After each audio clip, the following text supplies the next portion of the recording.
एक गांव में शेरू नाम का आदमी अपनी पत्नी के साथ रहता था। उनके घर में टॉयलेट नहीं था, इस वजह से अक्सर रेशमा शेरू से लड़ा करती थी, लेकिन शेरू उसकी बातों को नजरअंदाज कर देता था।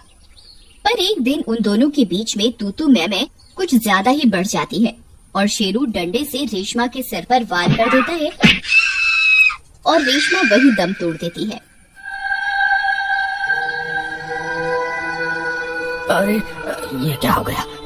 ये मैंने क्या कर दिया? हे भगवान, अब क्या करूं? अगर किसी को पता चल गया तो मुझे इसके खून के जुल्म में पूरी जिंदगी जेल में सड़ना पड़ेगा। क्या करूं? एक काम करता हूँ, इसे घर के पीछे आंगन में गाड़ देता हूँ, किसी को कानो कान खबर नहीं होगी।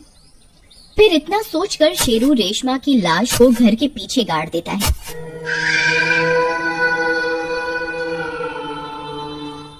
फिर कुछ दिन बीत जाने पर जब रेशमा किसी को दिखाई नहीं देती तो एक गांव वाला उससे रेशमा के बारे में पूछता है। अरे शेरू भाई, भाभी कहीं दिखाई नहीं दे रहे आजकल, क्या बात है? क्या बताऊं भाई, वो मुझसे रोज लड़ कर परेशान हो गई थी। उसने मुझे तलाक दे दिया है और मुझे छोड़कर अपने मायके चली गई है। भाई ये तो बहुत बुरी खबर है भाई, है? चलो तुम उदास मत हो, तुम फिर से दूसरी शादी के बारे में कुछ सोच रहे हो क्या? है मेरी नजर में एक तलाकशुदा औरत है, तुम कहो तो तुम्हारे रिश्ते की बात चलाओ। हाँ भाई, हाँ क्यों नहीं भाई, जरूर जरूर। फिर कुछ ही दिनों में शेरू की शादी सीमा नाम की लड़की से हो जाती है। फिर शादी की पहली रात, अजी सुनिए, टॉयलेट कहाँ है? मुझे इस्तेमाल करना है। टॉयलेट तो नहीं है, तुम्हें बाहर ही जाना होगा। क्या आपने घर में टॉयलेट तक नहीं बनवाया? देखिए जी, मुझे घर से बाहर खुले में जाने की आदत नहीं है। आप कल ही घर में टॉयलेट बनवाइए, नहीं तो मैं अपने मायके चली जाऊंगी। इतना बोलकर सीमा सो जाती है। अरे यार, ये तो छोड़कर जाने की धमकी दे रही है, अब क्या करूं? कहीं मैं फिर से अकेला ना पड़ जाऊं। एक काम करता हूं, कल टॉयलेट बनवा ही देता हूं, नहीं तो ये भी रेशमा की तरह रोज रोज चिक चिक करती रहेगी। अगला दिन होने पर शेरू टॉयलेट बनवाने का काम शुरू करवा देता है और 2 दिनों में टॉयलेट बनकर तैयार हो जाता है। टॉयलेट को तैयार देखकर सीमा की खुशी का ठिकाना नहीं रहता। फिर रात होने पर शेरू शौक में नहाने के लिए टॉयलेट जाता है और अपनी मस्ती में नहाने लगता है। तभी टॉयलेट सीट से एक औरत का हाथ बाहर निकलता है।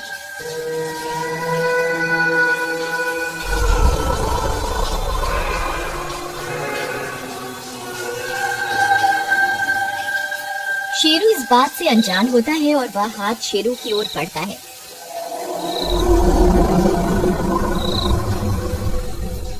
तभी सीमा शेरू को आवाज लगाती है। अजी सुनते हो, इतनी रात गए, आपको नहाने का क्या शौक चढ़ गया जी? सीमा की आवाज सुनकर वह हाथ वापस अंदर चला जाता है। अरे प्रीतम, बहुत मजा आ रहा है। अरे वाह, ठंडे ठंडे पानी से नहाना चाहिए, गाना आए या ना आए, गाना चाहिए है? गाना आए या ना आए, गाना चाहिए। तभी वह हाथ फिर से टॉयलेट सीट से निकलता है और पीछे से शेरू की गर्दन को पकड़ लेता है। अरे अरे अरे कौन है? अरे कौन है? अरे कौन है भाई? मुझे जान से मारना चाहते हो क्या? अरे छोड़ मुझे छोड़, अरे छोड़ कप्पा, मेरी गर्दन छोड़। फिर किसी तरह शेरू उस हाथ से अपनी गर्दन छुड़वा कर पीछे हट जाता है। उस कटे हुए हाथ को देखकर उसकी हालत खराब हो जाती है। उस कटे हुए हाथ में लाल रंग की चूड़ियों को देखकर शेरू समझ जाता है कि ये कोई और नहीं, रेशमा ही है। अरे मर गया रे, ये कैसे हो सकता है? ये कमबख्त वापस कैसे आ गई? अरे मर गया रे, अरे सीमा बचाओ, अरे कोई है, अरे बचाओ रे, अरे मर गया रे, हाय रे। तभी वह कटा हाथ फिर से शेरू पर हमला कर देता है और इस बार उसकी गर्दन पकड़कर उसे टॉयलेट सीट के अंदर घसीट कर ले जाता है। अरे ये मैं कहाँ फंस गया? हे भगवान, मेरी रक्षा करो, अरे मर गया रे। अरे गांव वालों, मुझे बचा लो, ये हाथ मुझे जमीन के अंदर लेकर जा रहा है। फिर शेरू के चिल्लाने की आवाज सुनकर सीमा वहां आती है। अजी क्या हुआ, आप ठीक तो है ना? अजी सुनिए, जवाब दीजिए ना, आप ठीक तो है ना जी? सीमा के बहुत देर तक पुकारने के बाद भी टॉयलेट के अंदर से कोई जवाब नहीं आता। फिर वह टॉयलेट के अंदर जाने की कोशिश करती है, लेकिन टॉयलेट का दरवाजा अंदर से बंद होता है। अब क्या करूं, ये तो अंदर से बंद है, मुझे मदद लानी होगी। फिर भागकर वह पड़ोस के घर में जाती है। श्याम भैया, श्याम भैया, कहाँ हैं आप? जल्दी बाहर आइए। क्या हुआ सीमा बहन? फिर सीमा श्याम को पूरी बात बताती है और फिर श्याम कुछ गांव वालों को अपने साथ लेकर शेरू के घर पहुंच जाता है। शेरू भाई, आप ठीक तो हैं? दरवाजा खोलिए। शेरू भैया, क्या आप मुझे सुन सकते हैं? सभी गांव वाले बहुत देर तक शेरू को पुकारते हैं, लेकिन अंदर से कोई आवाज नहीं आती। श्याम भाई, मुझे लगता है हमें ये दरवाजा तोड़ना पड़ेगा, कहीं देर ना हो जाए। फिर सभी गांव वाले मिलकर टॉयलेट का दरवाजा तोड़ना शुरू करते हैं और कुछ ही देर में टॉयलेट का दरवाजा टूट जाता है और वे लोग अंदर घुस जाते हैं, लेकिन उन्हें वहाँ शेरू का कोई नामो निशान नहीं मिलता। अरे यहाँ तो कोई भी नहीं है। सीमा बहन, तुम्हें पक्का विश्वास है कि शेरू भाई टॉयलेट के अंदर ही मौजूद थे? हाँ हाँ श्याम भैया, ये कुछ देर पहले ही जोर जोर से गाना गा रहे थे और फिर अचानक से इनकी आवाज बंद हो गई। मैंने इन्हें बहुत देर तक पुकारा, लेकिन इनका कोई जवाब नहीं आया। श्याम भाई, मुझे भी लगता है कि शेरू भाई टॉयलेट के अंदर ही थे, तभी तो टॉयलेट का दरवाजा अंदर से बंद था और यहाँ कोई इतना बड़ा रोशनदान भी नहीं है जिससे वो बाहर निकल सके। तो फिर आखिरकार शेरू भाई गए तो गए कहाँ? तभी उनकी नजर टॉयलेट सीट पर पड़ी टूटी हुई चूड़ियों पर जाती है। सीमा भाभी, ये टूटी हुई चूड़ियाँ आपकी है? नहीं नहीं, मेरी एक भी चूड़ी अभी तक नहीं टूटी है, ये मेरी नहीं है। अगर ये आपकी नहीं है तो फिर ये किसकी चूड़ियाँ हैं? आखिरकार ये चूड़ियाँ यहाँ आई कैसे? फिर गांव वाले टॉयलेट सीट के अंदर झांक कर देखने लगते हैं। अरे भाई, कहीं शौक में शेरू भाई इस टॉयलेट सीट के अंदर तो नहीं चले गए हैं? मुझे पक्का विश्वास है शेरू भाई ये देखने गए होंगे कि कमबख्त अंग्रेजी टॉयलेट सीट काम कैसे करती है। फिर कुछ देर इधर उधर देखने पर उनके हाथ कुछ नहीं लगता, तो सब लोग हैरान परेशान होकर वहाँ से चले जाते हैं। और फिर 2 दिनों के बाद टॉयलेट से बहुत तेज बदबू आने लगती है। इस वजह से सभी गांव वाले फिर से टॉयलेट के पास इकट्ठा हो जाते हैं और फैसला करते हैं कि टॉयलेट को तोड़कर यहाँ खुदाई की जाए। और इतना सोचकर वे लोग खुदाई करना शुरू कर देते हैं। कुछ देर खुदाई करने पर उन्हें एक हाथ दिखाई देता है। उसने वही लाल रंग की चूड़ियाँ पहनी होती हैं। वो लाल चूड़ियों को देखकर लोगों को कुछ कुछ समझ में आने लगता है। फिर कुछ और खुदाई करने पर उन्हें रेशमा की लाश दिखाई देती है। उस लाश को देखकर सब चौंक जाते हैं। अरे भाई, ये क्या है? ये तो रेशमा की लाश है। ये यहाँ कैसे आई? ससुरा शेरू तो बोल रहा था कि ये रेशमा उसे छोड़कर मायके चली गई है। दाल में जरूर कुछ काला है। फिर थोड़ी देर और खुदाई करने पर उन्हें शेरू की लाश भी मिल जाती है। उसकी लाश को देखकर सब समझ जाते हैं कि रेशमा की आत्मा ने ही शेरू को जमीन के अंदर घसीटा है। देखो भाइयों, रेशमा के हाथ में भी वही चूड़ियाँ हैं जिसके टुकड़े हमें टॉयलेट सीट के ऊपर मिले थे। इस शेरू ने ही उस बेचारी रेशमा का खून किया था और यहाँ घर के पीछे गाड़ दिया ताकि किसी को इसकी कानों कान खबर न लग सके।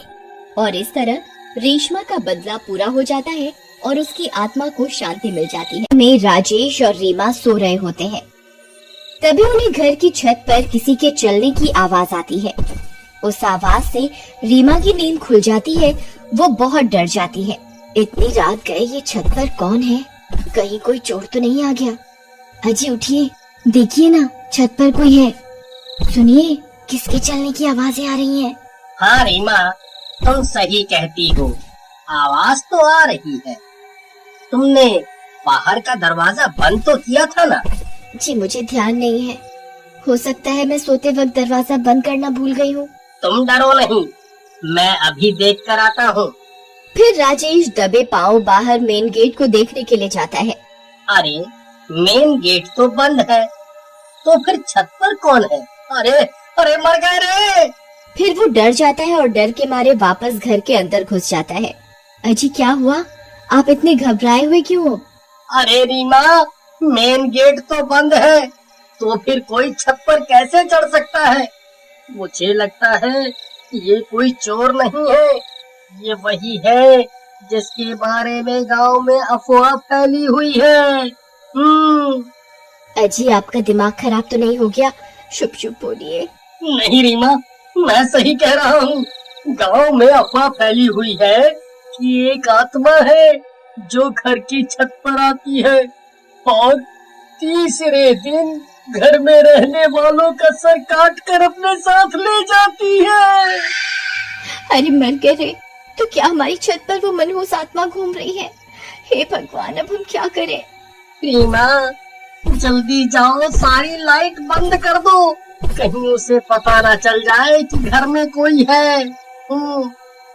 फिर रीमा घर की सारी लाइट बुझा देती है और वो दोनों एक कंबल के नीचे छिप जाते हैं। वो चुड़ैल रात भर उनकी छत पर इधर उधर मंडराती रहती है। फिर सुबह होने पर राजेश गांव वालों को इस बारे में बताता है। भाई, ये घटना अब बढ़ती ही जा रही है। राजेश भाई, एक काम करो, आज रात छत पर मिट्टी डाल देना। अगर कोई छत पर आया तो उसके पैर उस पर छप जाएंगे। इससे पता चल जाएगा सच में कोई छत पर आता है या ये सिर्फ एक अफवाह है। फिर रात होने से पहले राजेश छत पर मिट्टी डाल देता है। देर रात राजेश और रीमा सो रहे होते हैं।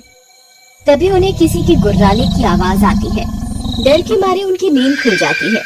अजी देखिए, छत से गुर्राने की आवाज आ रही है। लगता है कोई बंदर है। अजी नहीं, ये किसी बंदर की आवाज नहीं हो सकती। ये बहुत डरावनी आवाज है। अजी आज दूसरा दिन हो गया और ये मनहूस आत्मा हमारे घर की छत पर मंडरा रही है। अजी गांव वालों का मानना है कि तीसरे दिन वो सर काट कर अपने साथ ले जाती है। जी अब क्या होगा? अरे तुम रोना बंद करो, पहले पता तो चल जाए कि छत पर सच में कोई चुड़ैल है या कोई जंगली जानवर। फिर रात भर उन्हें छत पर किसी के चलने और गुर्राने की आवाज आती है।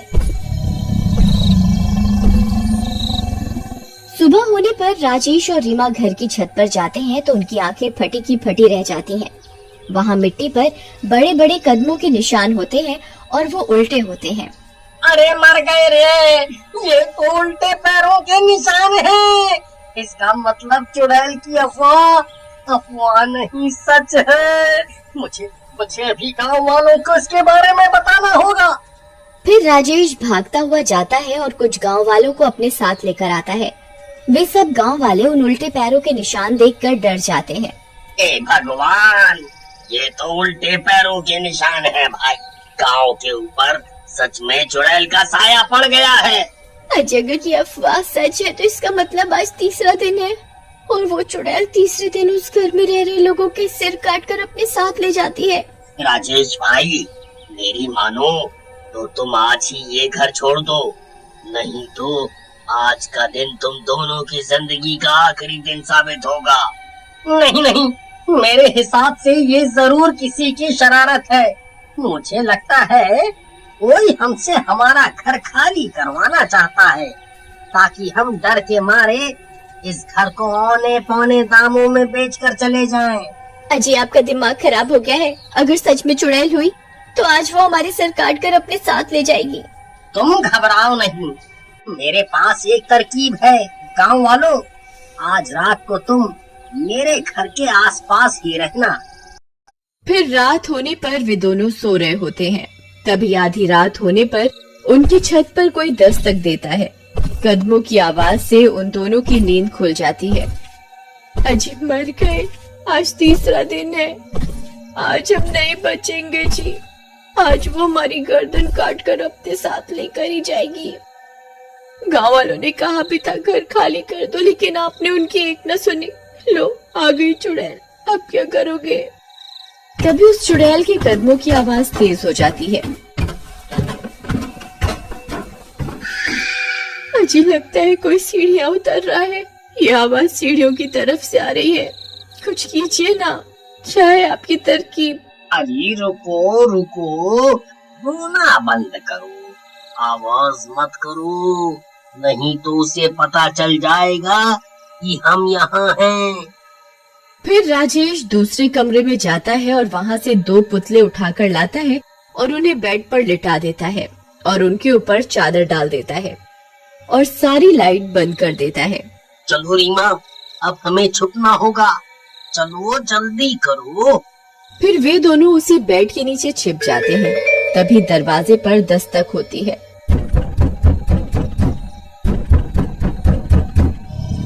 अरे मर गए रे, ये वही चुड़ैल है जी। चुप रहो, आवाज मत करो। हो सकता है वो दरवाजा ना खुलने पर चली जाए। फिर कुछ देर दरवाजा खटकता रहता है और जोर की आवाज आती है और दरवाजा टूट जाता है।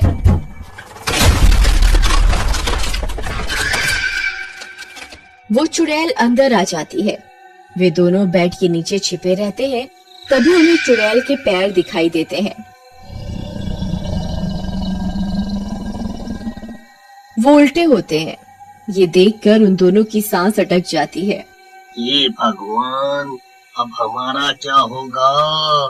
अरे मर गए रे।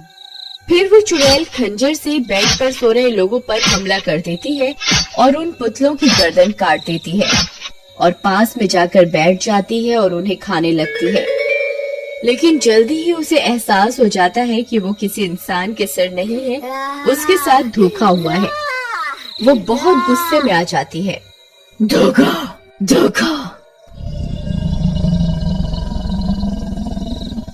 मेरे साथ धोखा करते हो इंसानों, ये तुमने ठीक नहीं किया।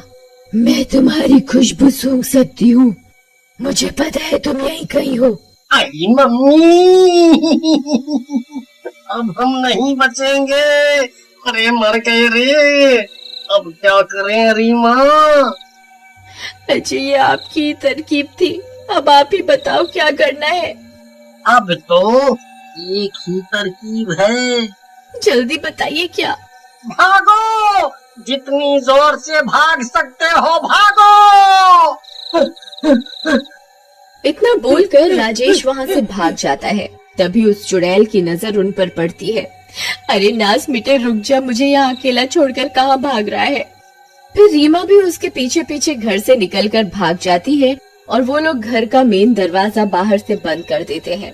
अरे गांव वालों, जल्दी आओ, हमें तुम्हारी जरूरत है।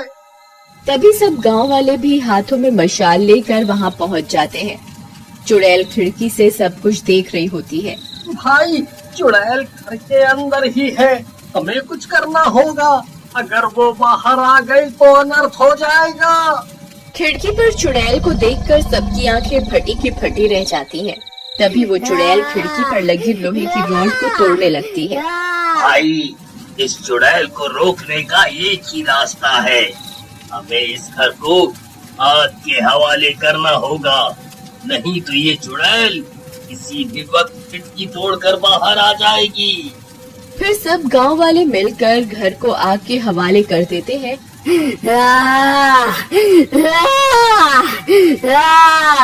और वो चुड़ैल भी घर के साथ साथ जलकर राख हो जाती है।